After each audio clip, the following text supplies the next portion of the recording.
for me, what I would say as an American is that we're not as original as we think that we are. And that it's not all about us.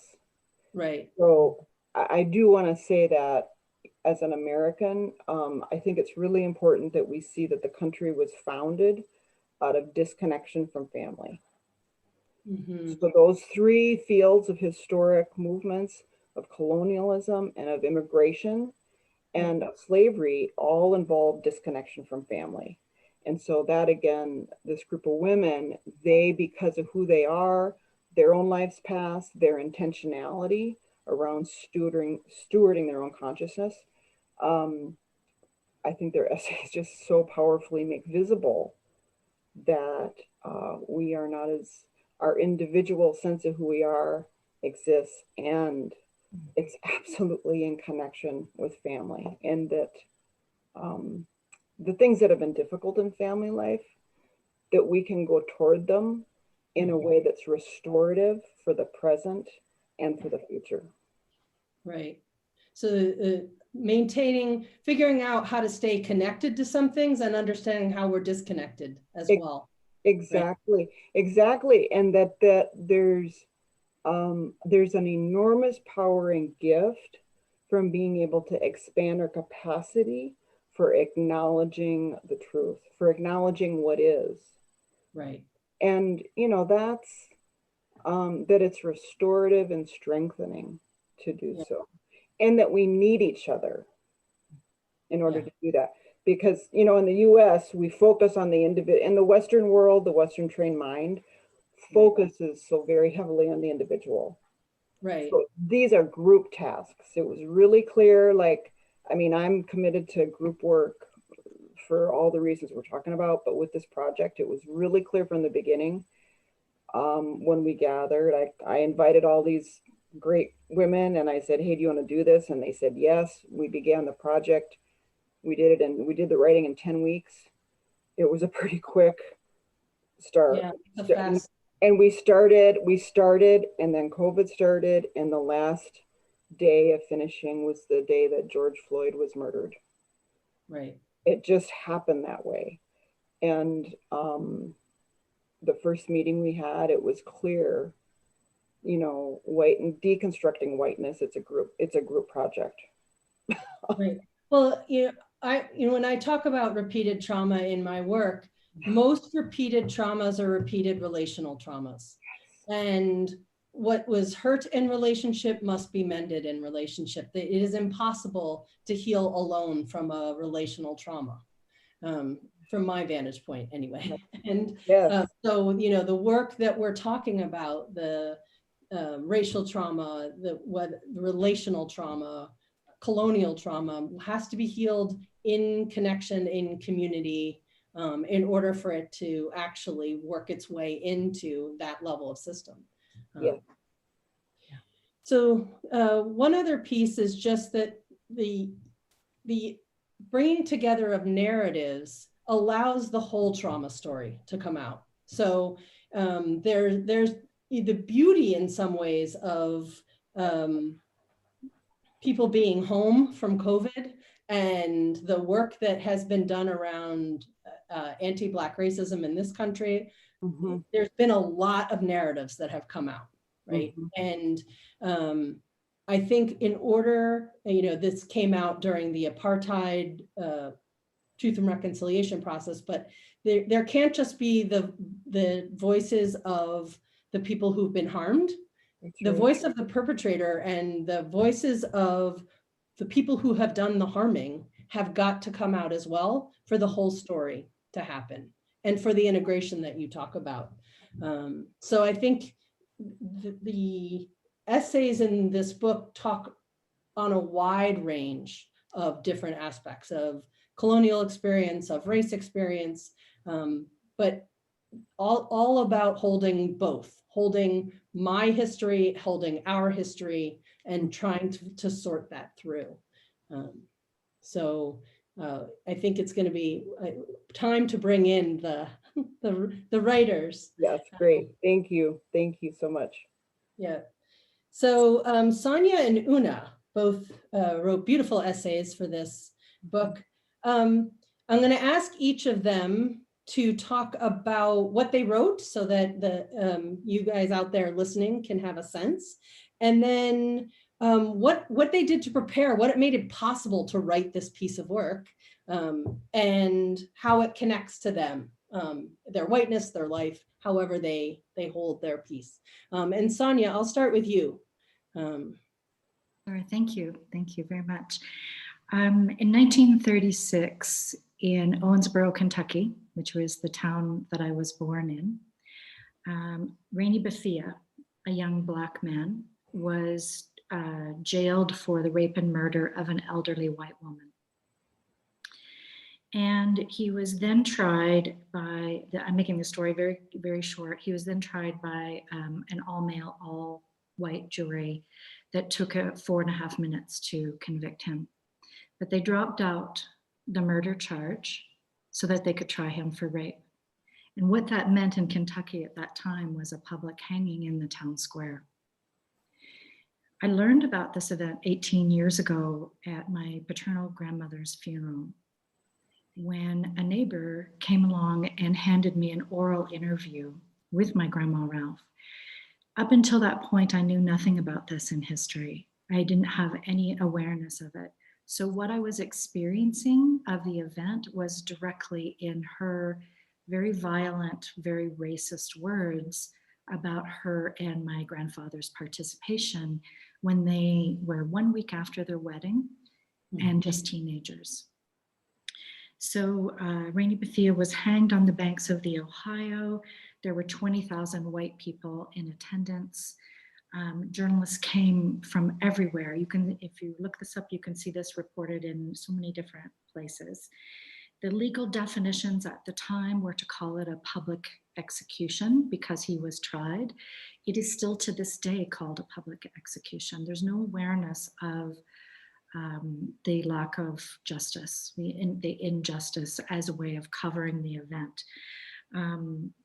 But what happened was, with that many people, as you can imagine, there was people were sleeping on the streets. It was kind of this picnic carnival atmosphere. Owensboro, Kentucky was condemned in the media. Mm-hmm. And it was a very harsh experience for them. And then they, I think it was within about a year, they turned over the ability to publicly hang. That was the last public execution in America, was in my hometown. Yeah. So 18 years ago, when I received this, that was a lot to take in. There was a lot to process.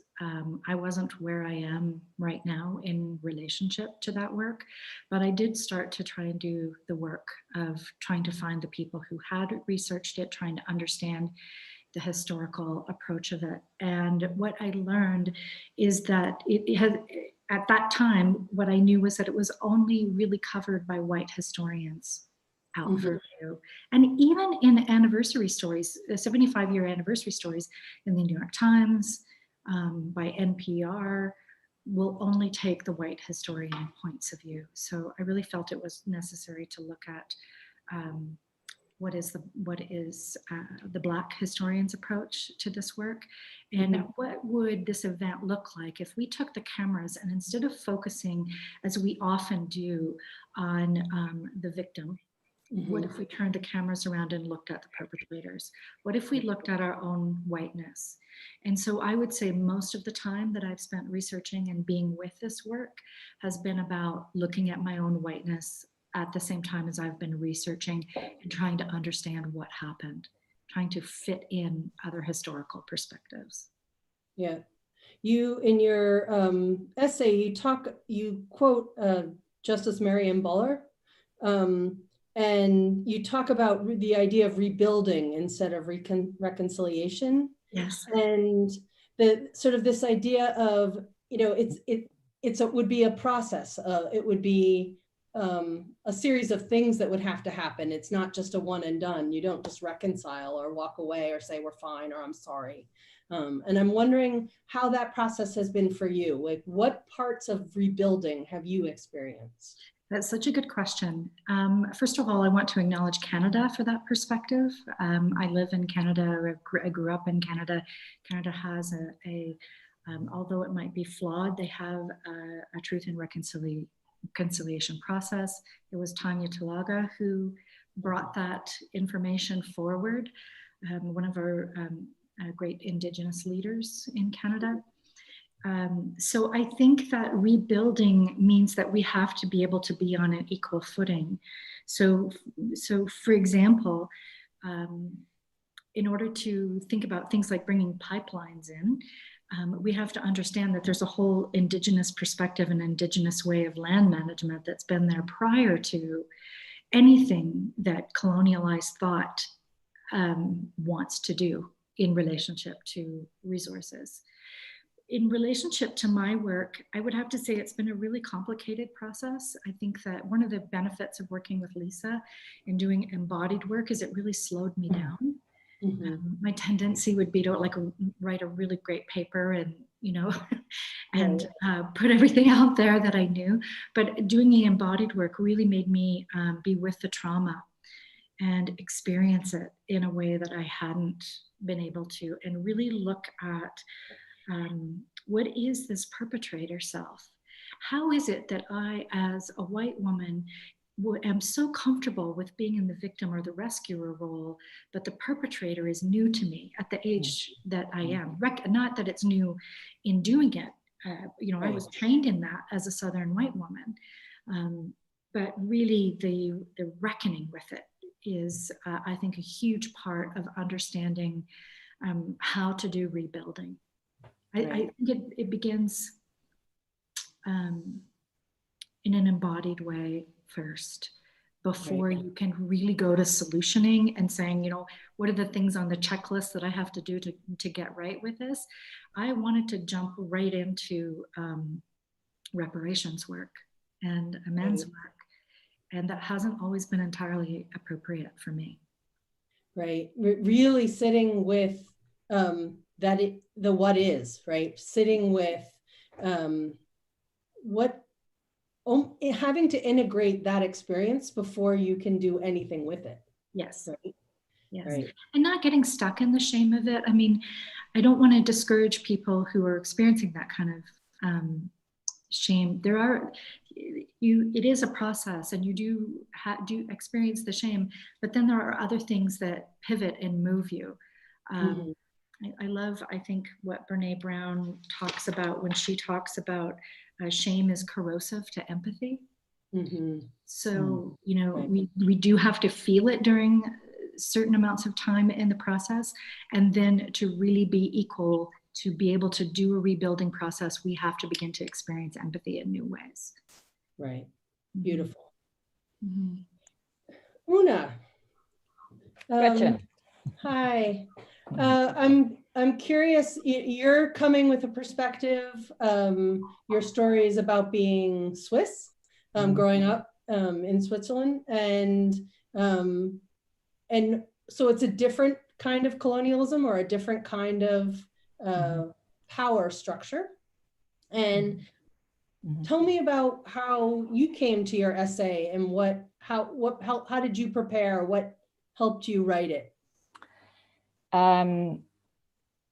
Well, when Lisa invited me to contribute an essay to this anthology, I had just finished writing a family memoir. So I was immersed already in this victim perpetrator, the issues of that and the conflicting difficulties of that. And I was aware of the difficult but often invisible legacies we inherit from our ancestors. Yeah. And for a number of reasons, I actually chose not to include this particular piece in the book. So when Lisa invited me, I thought, okay, this is what I'm going to write about. It's clear. So that's how I came to it. I was born in Switzerland. I have a Swiss mother. I have very strong links to Switzerland. I spent 10 years there. I went to school there in part, but actually I grew up in England. Yeah. So, but I have it's interesting what Sonya was just saying about the different pieces. For you, it's Canada and America. And for me, it's Switzerland, Ireland, and England. So trying to kind of, it's like a mosaic, and trying to come to terms with all those three parts of myself and those three different threads of my ancestry. So yeah, it actually makes me wonder whether the gift of being from seeing the multiple perspectives actually allows you both, but some distance to see the story differently. Yes, I think it's important to put yourself in the story, and I think that's what we've all done in this. And certainly for me in the beginning, it was difficult to do that. I was aware that I'd left myself out of the story. I didn't talk about myself and how I didn't use the we. Mm-hmm. And I recognize that's a split that I had growing up, because my father would always talk about rather negatively about the Swiss. So I kind of distanced myself from being Swiss. I identified more with being English and the sort of more intellectual, sort of charming aspect that my father was, rather than the sort of grounded agrarian people that my mother was. But it's important. So I came to that quite late, actually, in the process. In fact, I would say halfway through the writing, I realized, gosh, I don't use the we, I use they all the time. So to me, that was a very important recognition and realization. Was it the writing that helped you see that? No, it was the women who helped me see it, actually. Because when we all came together, when we got the full draft of all the essays, I read them and I was struck by the integrity and the depth and the honesty of the writing. And I think it was reading them all together, and I thought, gosh, I haven't contributed enough of myself. I haven't admitted the shame of myself in this. So it was what you were saying, Lisa, about community, and about, you were saying as well, Gretchen, that we have to do this together. And I don't think I could have done it by myself without being part of this group. So that's such an important point. This is almost impossible to learn in isolation. Right? Yeah. That we really need each other's stories. We need to borrow each other's courage and honesty and integrity, and to build on our own, right? And that with sort of each kind of halting movement we each make allows us to keep going. Is there part of your story you'd be interested in sharing here? Well, I think briefly, yes. I don't want to spend too much time talking about it, because I think, there are other things that we can talk about as well. But in 1943, my mother and her family experienced a severe loss from which they never fully recovered. And as a result of that, my mother and my uncle began to acquire gold coins, particularly, in an attempt to sort of ward future loss. And similarly, the Swiss government, in its desire to protect its citizens from invasion and from widespread starvation during World War II, took the decision to collude with the Nazis. And 1.7 billion Swiss francs worth of gold, stolen from European national banks and concentration camps, was brought to Switzerland and hidden in the vaults of the National Bank in Bern. So really my story is an overlap between that personal side in my family and what the Swiss did during World War II to stay safe. And in both cases, I think it was really a sense of wanting to protect themselves from loss and wanting to protect their people. And I think if we just look at the facts, it's terrible, absolutely unforgivable, the way the Swiss behaved. And of course, in 1996, this was all under the Clinton administration. This was all looked at in New York, and there was 2 years worth of investigations, and the Swiss had to pay reparations. And but it's very easy just to criticize and just to say, this is terrible what they did. And it is terrible what they did. But it's important to look, as in families, why do we behave this way? And why did the Swiss government do this? And they did it to protect their people. So I think if you can look further back, things become more textured. And so yes, it's really about the overlap between the personal and the national in terms of accumulating gold.